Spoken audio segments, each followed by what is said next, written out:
Ashley, can you tell us why the Canadian Cancer Society decided to run an information forum in the city of Coquitlam? Well, we thought it would be a good opportunity to educate the citizens of Coquitlam. We'd hope to get some community leaders out as well to talk about this important issue. I think, there's a lot of misinformation around, and we wanted to just have the opportunity to explain the Canadian Cancer Society's perspective on why pesticides are a health hazard and why we're calling for a ban. Toxic Free Canada came to Coquitlam on the invite of the local people to talk about what's actually in cosmetic pesticides. In people's kind of passionate war against dandelions and buttercups, if they only knew the chemicals that were actually in these products, they'd realize the harm that those chemicals can do to babies, to wildlife, to frogs, to pregnant women. And that's why we're here, is because we want to present that information so that people really smarten up and stop using so many chemicals. Hi there. So thank you very much for coming out to learn about this topic and to exchange ideas about it. It's good to be in Coquitlam, one of the last municipalities in the Lower Mainland to get with the program. So we can discuss what that's about and discuss what it is that the province needs to do. So I'm going to talk a little bit, not just about pesticides, but also about some of the other chemicals in products.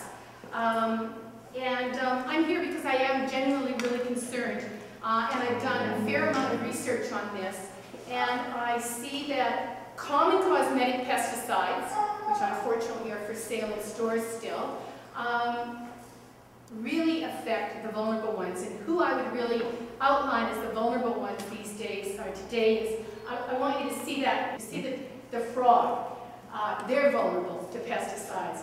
The bee population is vulnerable to pesticides, and I'll talk a bit more about that and how important the bee population is to our food source.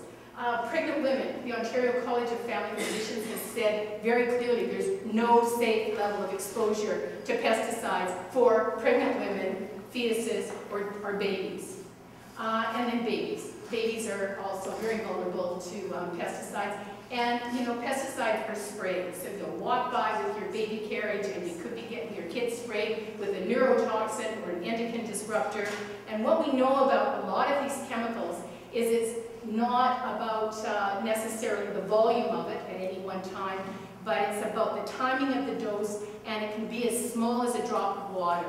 And we've seen that more recently in the controversies about the polycarbonate, the hard water bottles. So what you need to be thinking about in terms of actually having an impact is when the impact happens, and that it could be as much as 1 part per billion.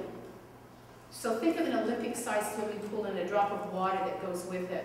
So it's the timing very much for a neurotoxin when the brain is developing, an endocrine disrupting chemical at the time a young man's testicles are developing can have an impact much later in life.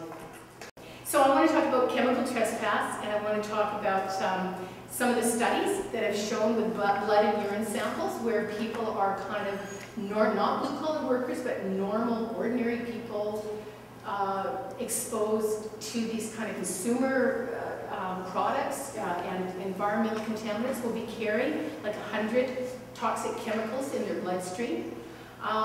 And so we need to wonder, like people will say, so what difference does it make if you've got 100 chemicals in your bloodstream?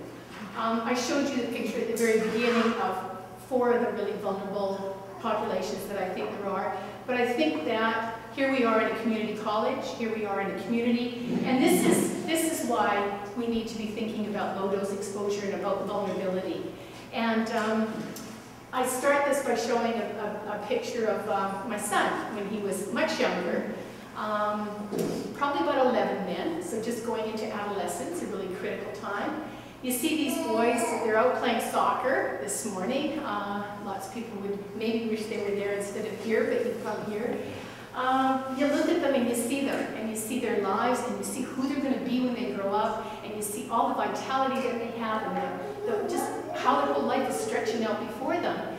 But what you need to do when you look at this picture of these boys is count off approximately, like this is way too generous, but count off approximately every 3rd boy and pull him off the field, because he's got a lifetime probability of getting cancer. That's how the cancer stats are. So think about that. We're playing 5 short on every soccer team in this country because of cancer. And I just updated this, and I had to make the numbers smaller, so the incidence is greater, going to the 2008 stats. So if you look at it, if you look at kind of industrial development in Canada, and you think back to the 30s, there was a 1 in 10 lifetime probability of getting cancer. By the 70s, it had been reduced to 1 in 5. Now for men, it's 1 in 2.2. We're almost getting to every other person, which is a huge cancer rate. I'm going to do this little story here about what we call chemical trespass. And you think about trespass in our society, and we're very good about making sure that we protect our property and making sure that we don't let people trespass on it. We really set limits and we really respect that space in people's lives. We have lots of regulations, we have lots of enforcement to try to keep people out of your space. If you've decided it's your property, it is. We prosecute when you think about physical trespassing. We arrest people if they're trespassing. We use the law, and we're really serious about trespassing in this society. But what about if you're in a situation where you can't put up a fence in terms of trespassing? And that's what we mean by chemical trespass. Like, you cannot put up a fence and say that chemical cannot come into my space. Pesticides are substances that are intended to kill. They're designed to kill pests. So what about people? What about everyone else who comes in contact with them? And cosmetic pesticides are used to enhance the appearance of lawns and gardens. So how are we exposed to pesticides? Well, we're often exposed in ways that we don't even know, and May mentioned a few of them. We're exposed in 3 ways: through the lungs, through inhalation, through skin contact, and through ingestion. We may be exposed through skin contact not only when we're out on a lawn or garden or in a soccer field or a golf course or anywhere where they're using pesticides, but people who use pesticides themselves or are exposed may actually bring those pesticides into their homes and into their vehicles as residue on their clothing.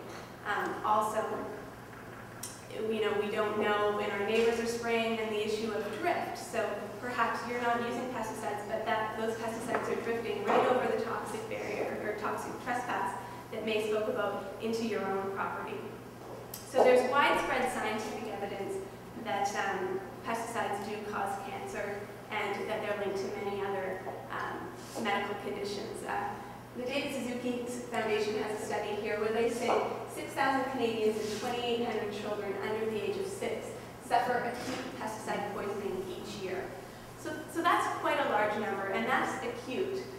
Cumulative risk refers to the several different exposures and exposure over time, and that's not as well studied and harder to track. So you can imagine if there's 2,800 children who have visible acute effects of exposure to pesticides, how many of us are exposed to pesticides over our lives and over our days? So again, there's widespread medical acceptance on many issues: asthma, cancers, endocrine and hormone disruption, learning disabilities, leukemia, and neurological conditions. And what I'll focus on today is the links between pesticides and cancer. And we know that British Columbians are also concerned about this. According to an Ipsos Reid survey we did in 2008, over 76% of British Columbians were concerned about links between pesticides and their health. And similar numbers were also concerned about links between pesticides and the environment. So we have some of the cancers that pesticides may be linked to: childhood and adult leukemia, childhood brain cancer, non-Hodgkin's lymphoma, neuroblastoma, brain cancer, prostate cancer, kidney